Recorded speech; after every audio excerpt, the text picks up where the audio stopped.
Right, hi everybody, it's Taffy Dragon VR here. I'm going to go through the absolute beginner basics to the advanced editor on Population 1, just to give you guys an idea of how to do the basic things that will set you on your way to creating some weird and wonderful game modes.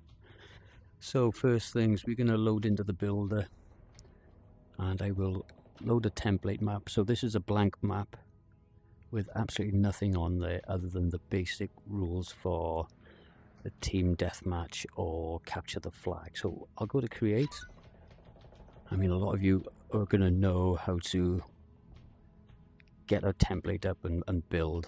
I'm purposely just doing it from scratch because there will be one or two people who still haven't used the builder. So you just have to be super patient.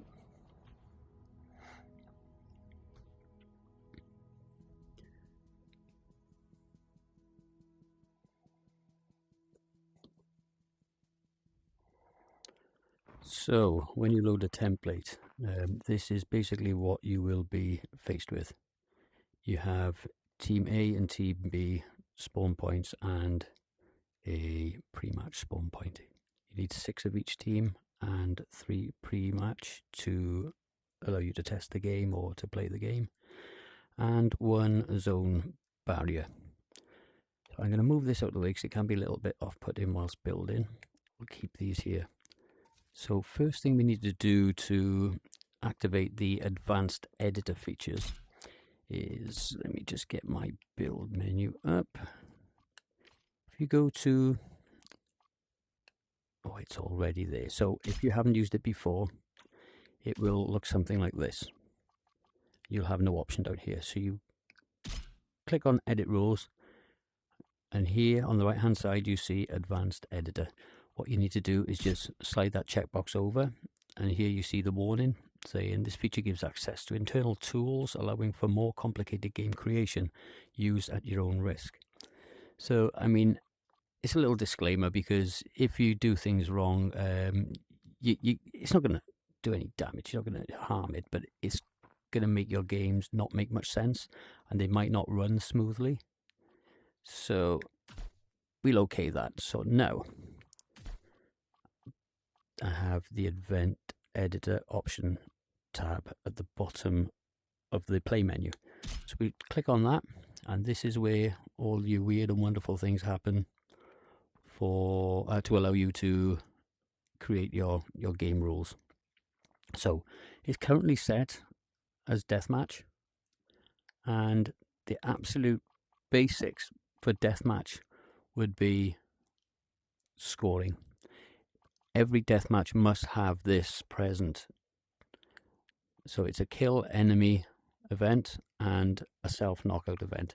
They are self-explanatory. I'll just go into them to show you. So kill enemy event, the trigger. So basically that's what causes the outcome to happen. So in this case, the trigger would be to kill an enemy. So as soon as an enemy is killed, we will select the killer and we will add the score, in this case being 1. If we wanted to, we could change that 1, or we can call it 12. So that means every time he gets a kill, he gets 12 added to his score. So that's the simple basic bit of adding a score to a kill. I'll just put that back to 1. Self knockout. So again, that is self-explanatory. The trigger being a self knockout. If you throw a nade down, blow yourself up, it's going to take 1 off the score. So you are getting a minus value, score value, rather than a plus score value for a self knockout. If you wanted to, you could do away with this altogether, so you don't get penalized for self knockouts. So in this instance here, if you do kill yourself, it doesn't take anything off your score, so it's not going to damage your team's score. I mean, you can completely delete that. I think it will allow you to test the game. Let me just have a little check of that.